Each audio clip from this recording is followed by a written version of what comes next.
rancangan peraturan daerah menyangkut cadangan pangan ini. Baik, kalau saya lihat ini di paragraf 3 di pasal 17 menyangkut penyaluran dan pelepasan. Nah, di sini secara umum, secara menyeluruh saya coba baca ini bahwa ketika kita punya cadangan, kita sudah stok di gudang pangan. Nah, menyangkut pelepasan ini, mekanisme pelepasan dan tata cara pelepasan ini saya ingin sedikit mendapatkan gambaran di pasal 19. Pelepasan cadangan pangan pemerintah daerah dilakukan melalui cara penjualan, kemudian pengolahan, penukaran, dan atau hibah dan seterusnya. Ini mungkin saya bisa diberikan penjelasan sedikit Pak menyangkut pelepasan ini Pak. Terima kasih kepadanya. Ya, saya persilakan Pak Daniel, khususnya di pasal 19. Silakan Pak.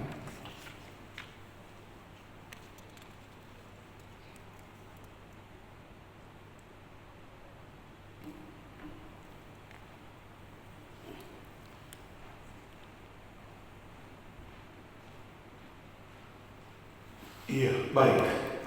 Kita tahu tujuan penyelenggaraan cadangan pangan ini untuk mengatasi krisis pangan atau kerawanan pangan, baik itu kerawanan pangan yang bersifat transien akibat bencana alam dan lain-lain, karena daerah kita berpotensi itu yang akan menyebabkan kerawanan pangan. Kemudian juga untuk menangani kerawanan pangan yang bersifat kronis. Jadi kronis itu yang bersifat permanen akibat gizi yang buruk, dan itu bisa. Jadi dua itu, transien dan kronik. Selama ini yang kita lakukan untuk penyaluran cadangan pangan, memang saya ingin gambarkan yang 2020 yang ada sekarang itu kita sudah menyalurkan kurang lebih di 7 kabupaten kota di Sulawesi. Prosesnya adalah dimulai dengan usulan karena kita menangani lintas kabupaten kota. Jadi ketika terjadi potensi kerawanan pangan di kabupaten kota, maka kita melakukan intervensi mengenai cadangan pangan ini. Itu dimulai dengan usul dari pemerintah daerah yang mengalami bencana. Jadi dia mengusulkan melalui dinas terkait ke bupati, melalui bupati mengusulkan ke kita, ke gubernur, dan ditembuskan ke dinas pangan. Itu dia harus menetapkan lokasinya itu by name, by address. Dan karena ini ada perhitungannya sampai jangka berapa lama untuk diberikan intervensi cadangan pangan ini, jumlahnya berapa, itu ada perhitungannya. Sehingga ketika usulan masuk dari kabupaten kota, maka setelah kita melihat data itu, maka kita akan melakukan verifikasi dan investigasi pada daerah-daerah yang diusulkan. Setelah dilakukan itu dan memenuhi persyaratan, kita akan secara teknis di Dinas Pangan ada seksi cadangan pangan provinsi, ini Pak Tomo yang sama-sama dengan kami. Di situ melakukan perhitungan, kemudian dilakukan penetapan dan baru diserahkan ke kabupaten kota. Jadi tugas kita menyerahkan itu sampai ke kabupaten kota, dan kabupaten kota mendistribusikan ke daerah masing-masing titik. Kita mengetahui bahwa di tanggung jawab kita di provinsi berdasarkan Permentan 11 2018 tentang tata cara perhitungan cadangan pangan pemerintah daerah, kita hanya 20% Sehingga kita harapkan nanti kabupaten kota itu ada juga menyelenggarakan cadangan pangan kabupaten kota yang dibagi 80% ini berdasarkan jumlah penduduk, jadi tersebar di seluruh kabupaten kota, sehingga target perhitungan cadangan pangan kita di provinsi itu mencapai 100% berdasarkan jumlah penduduk. Kalau sebelumnya Pak itu hanya dijatah kabupaten ini 100 ton, provinsi 200 ton. Tapi dengan adanya Permentan ini yang merupakan turunan dari Undang-Undang 18 tahun 2012 tentang pangan, kemudian PP 17 tahun 2015 tentang ketahanan pangan dan gizi, selanjutnya ada Permentan itu, maka kita bisa menghitung untuk Sulawesi Tengah berjumlah sekian 1,1700 ton dan porsinya provinsi 20%. Disitulah Pak mekanisme penyaluran yang sampai saat ini kita lakukan.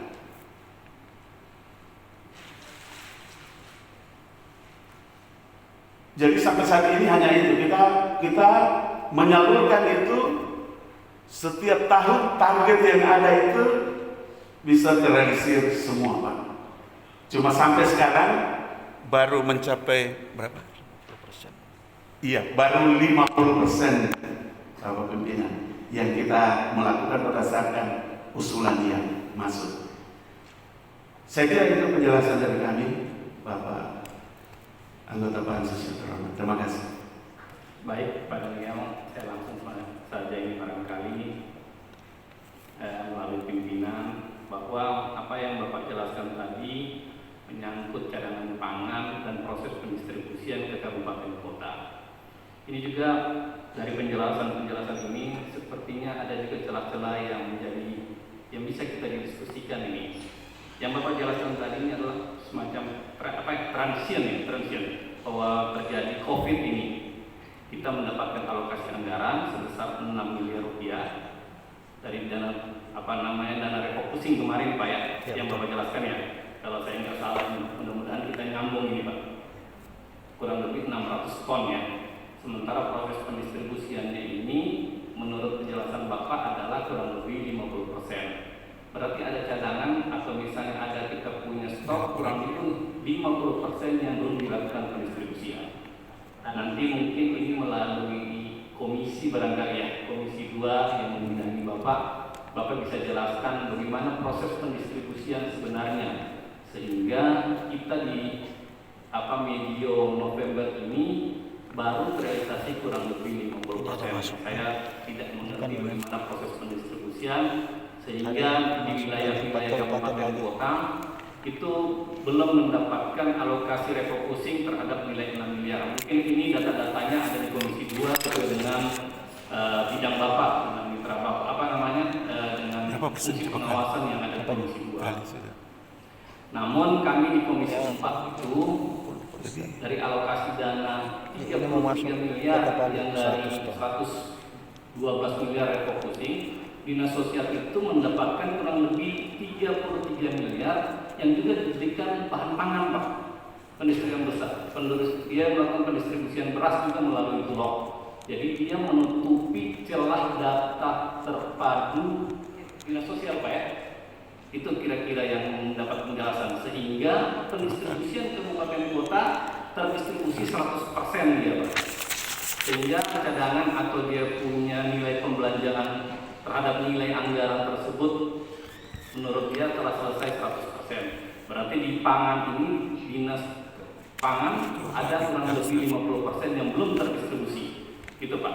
Terlepas dari hal tersebut, pasal 19 ini saya sebenarnya ingin juga mendapat penjelasan ini Pak, menyangkut kalau kita bicara pasal 1-nya dengan pasal 2-nya ini menyangkut pelepasan. Artinya ada aset kita yang kita cadangkan, baik itu melalui Bulog, mungkin berlebih, atau barangkali proses pendistribusiannya tidak terdistribusi sesuai dengan permintaan kabupaten kota. Gitu kira-kira. Sehingga siapa yang bertanggung jawab, atau misalnya pemerintah daerah melakukan penanggung jawabnya selaku penanggung jawab ini, bagaimana proses pelepasan tersebut, Pak? Sehingga kalau misalnya pelepasan kita melakukan penjualan ini, apakah dananya kita masukkan ke kas daerah melalui setoran setoran daerah, bukan pendapatan SSBP kalau tidak salah, surat setoran bukan pajak kalau saya tidak salah. Nah ini yang saya ingin minta penjelasan, sehingga pasal 19 ini apakah kita mau melakukan penambahan klausulnya ataukah sesuai dengan pemahaman yang Bapak bisa berikan pemahaman tersebut, Pak. Ini kira-kira izin Pak, kalau nggak bisa diberikan penjelasan tambahan. Terima kasih. Ya, Pak Yunus silakan. Iya, baik. Bapak pimpinan yang kami hormati, Bapak anggota Pansus yang kami hormati, saya sampaikan data terupdate tadi, Pak. Dari jumlah 743.280 ton, 743,280 ton itu sudah data yang ada baru saya terima, ini sudah 461 ton 925 kilo, Pak. Jadi sudah capai 62%. Kemudian saat ini juga ada usulan dari Kabupaten Donggala ya, yang baru masuk. Touna ada masuk juga, Pak. Jadi insya Allah kalau ini kita investigasi dan ini bisa naik lagi, Pak. Karena memang di proses di kita itu agak Pak. Investigasi harus banyak dan harus tepat sasaran, karena kita tahu sekarang ini ya pengawasan yang cukup ini dan pemeriksaan itu secara rutin dilakukan, sehingga kita berhati-hati dan mengikuti ketentuan perundang-undangan atau petunjuk yang ada. Terkait dengan pasal 19 ini kalau ada cadangan pangan yang ada tersedia di sini, ini kan perda yang baru kita susun, maka pelepasan cadangan pangan itu bisa dilakukan melalui cara penjualan, pengolahan, penukaran dan atau hibah. Ini untuk yang ke depan.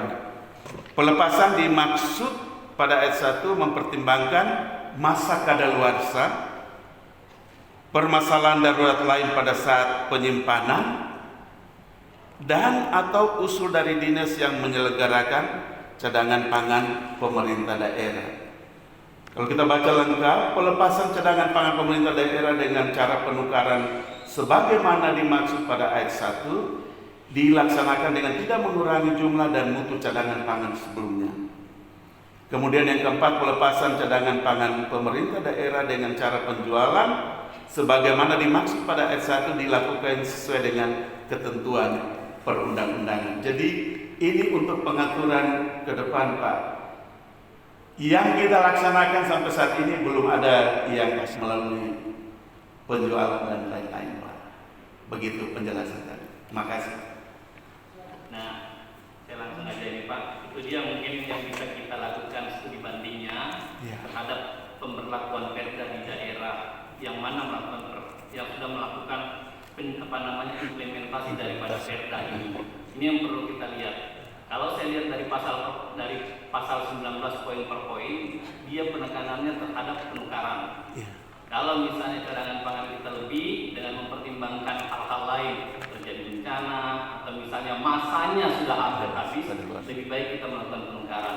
Proses penukaran tersebut apakah yang nanti masuk di dalam kas daerah atau misalnya ini adalah kewenangan pemerintah daerah dalam bentuk setoran bukan pajak di tahun berjalan, atau maka dilakukan perhitungan ke tahun berikutnya. Nah ini mungkin kita nanti bisa menjadi pointer pembahasan kita terhadap daerah-daerah yang sudah melakukan implementasi terhadap peraturan daerah tersebut. Ini mungkin pimpinan sekedar masukan barangkali. Terima kasih. Ya, terima kasih. Saya kira begini, Pak. Ini salah satu pasal 19 ini ya, kalau kita adakan konsultasikan nanti di kementerian untuk kita lihat peda-peda yang ada di daerah lain. Mungkin ada penjelasan Pak? Cukup. Saya kira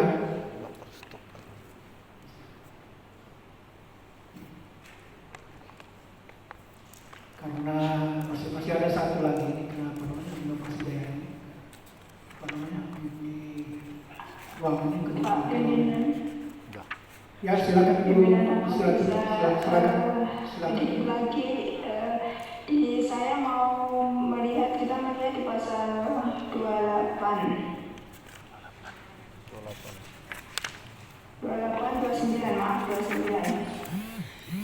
ya, di pasal 2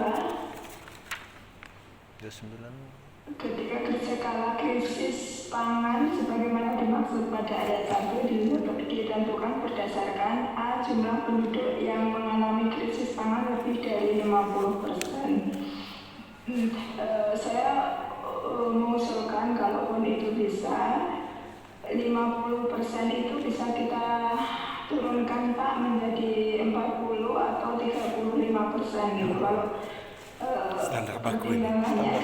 ketika Ini nasional. 50% itu artinya separuh dari penduduk Sulteng itu sudah mengalami krisis pangan, baru kita tentukan bahwa kita berada di darurat pangan. Itu sudah sama. Kalau itu standar ketentuan standar nasional dia darurat pangan. Tapi kita intervensi dia status darurat pangan kan sudah bisa. Krisis pangan, kekurangan pangan itu pertimbangan saya sih. Jadi ini berkaitan juga dengan pasal ayat 4 gitu, skala kedaruratan krisis pangan itu. Kalau bisa ini tingkat waspada itu ketika masih 30% kita sudah waspada gitu. Dan yang kedua juga kita di bawah 50-40% itu kita sudah siaga 2. Jadi persentase saya ingin persentase kedaruratan pangan atau skala darurat itu diturunkan sebentar. Jalan. Mohon koreksinya Pak Salam atau Pak Dari, bisa tidak itu kita turunkan persentasenya. Nanti Terima kasih Pak. Terima kasih Mbak sekalian. Ya, mungkin penjelasan tentang persentase itu silakan Pak Dana. Ya. Terima kasih Bapak Pimpinan Pansus, Ibu anggota yang kami hormati, terkait dengan pasal 29 tentang kedaruratan krisis pangan dan skala yang ada ini sudah mengacu pada standar yang ditetapkan secara nasional, sehingga presentasenya itu sudah ditetapkan. Jadi dimulai dengan krisis pangan itu dari siaga 1, siaga 2, dan waspada. Itu sudah standar yang ditetapkan secara nasional, sehingga kita tidak bisa lagi menaik turunkan presentasi itu, Ibu yang terhormat. Terima kasih Bapak Pimpinan. Ya, Ibu Sedatul, saya kira demikian penjelasannya. Ini sudah baku atau sudah menjadi undang-undang ya PP 17 itu di situ ada presentasi secara nasional. Terima kasih Ibu Sedatul. Karena ini masih ada satu lagi inovasi daerah lagi, satu lagi kita dibatasi waktu di tempat ini sampai jam 2 karena akan dipakai lagi tempat ini. Saya kira untuk pangan ini dari Biro tadi sudah mengatakan bahwa ini sudah sudah diharmonisasi. Mungkin kalau memang ada waktu nanti untuk kita konsultasi dengan Pak Tadis terhadap pasal 19 tadi itu, ya intinya kita akan bicarakan kembali kapan waktu kita, kemana kita, ke kementerian atau ke daerah. Dan begitu Pak Daniel. Ya. Saya kira kita Terima kasih Bapak. itu pangan ini kita sudah selesai. Nanti kita bicarakan kembali kita tanggal berapa kita ke kementerian atau ke daerah. Ya, Saya sampaikan ke pimpinan ke ketua pansus. Ya, jadi kepada Pak Daniel dan Pak siapa? Pak Tomo. Pak Tomo. Tomo, Ya. dari kami pansus mengucapkan terima kasih.